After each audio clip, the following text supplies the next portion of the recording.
প্রিয় দর্শক আসসালামু আলাইকুম, সবাইকে ওয়েলকাম করছি আমার নতুন ভিডিওতে। আজকে তৈরি করছি পৃথিবীর সবথেকে মজাদার আর সহজ পুডিং, যেটা তৈরি করতে পারবেন শুধুমাত্র 3টি উপকরণ দিয়ে।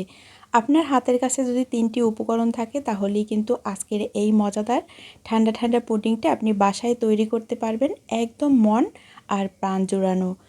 এখন পুডিং তৈরি করার জন্য লাগবে এখানে হাফ লিটার দুধ। এখানে আমি হাফ লিটার গরুর দুধ ইউজ করছি, আপনারা চাইলে পাউডার দুধও মিল্ক করে নিতে পারবেন। চিনির জন্য মিষ্টির জন্য অ্যাড করছি হাফ কাপ পরিমাণে চিনি। চিনিটা বাড়িয়ে কমিয়ে আপনারা অ্যাডজাস্ট করে নেবেন। এখন দিয়ে দিতে হবে আগার আগার পাউডার 1.5 টেবিল চামচ পরিমাণে। এই আগার আগার পাউডারটা এই পুডিংটা জমাতে সাহায্য করবে। আগার আগার পাউডার যদি না থাকে সেক্ষেত্রে জেলেটিন দিয়েও কিন্তু এই পুডিংটা তৈরি করতে পারবেন। আর জেলেটিন পাউডারও যদি না থাকে সেক্ষেত্রে কর্নফ্লাওয়ার দিয়েও কিন্তু এই পুডিংটা তৈরি করতে পারবেন, সেক্ষেত্রে খেতে অনেক বেশি মজা লাগবে। আমার চ্যানেলে দেয়া আছে কিভাবে কর্নফ্লাওয়ার দিয়ে খুবই মজাদার ঠান্ডা ঠান্ডা পুডিং তৈরি করবেন, ওই রেসিপি চাইলে আমার চ্যানেলটি চেক করে নিতে পারেন।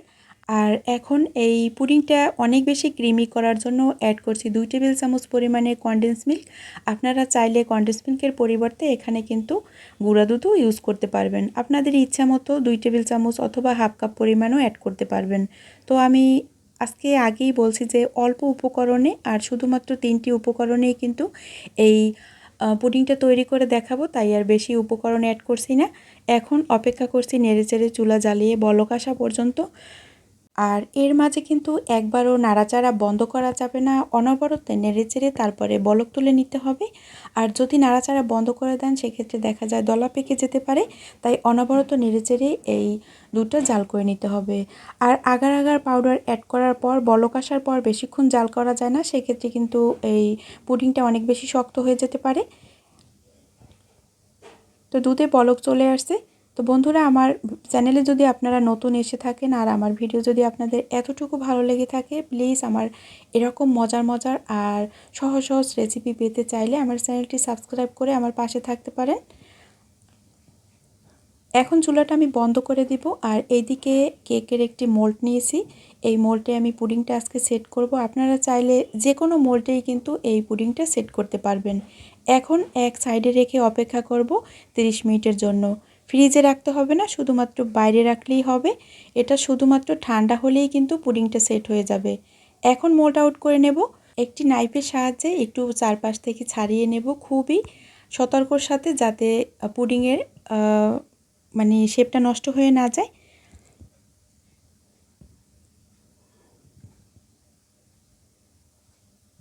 তো মাশাআল্লাহ, আমার পুডিংটা কিন্তু অনেক সুন্দর হয়েছে, দেখতে পাচ্ছেন।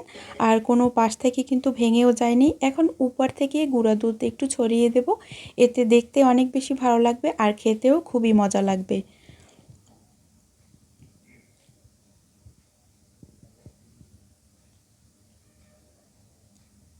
এখন একটি চেরি দিয়ে সাজিয়ে দেব।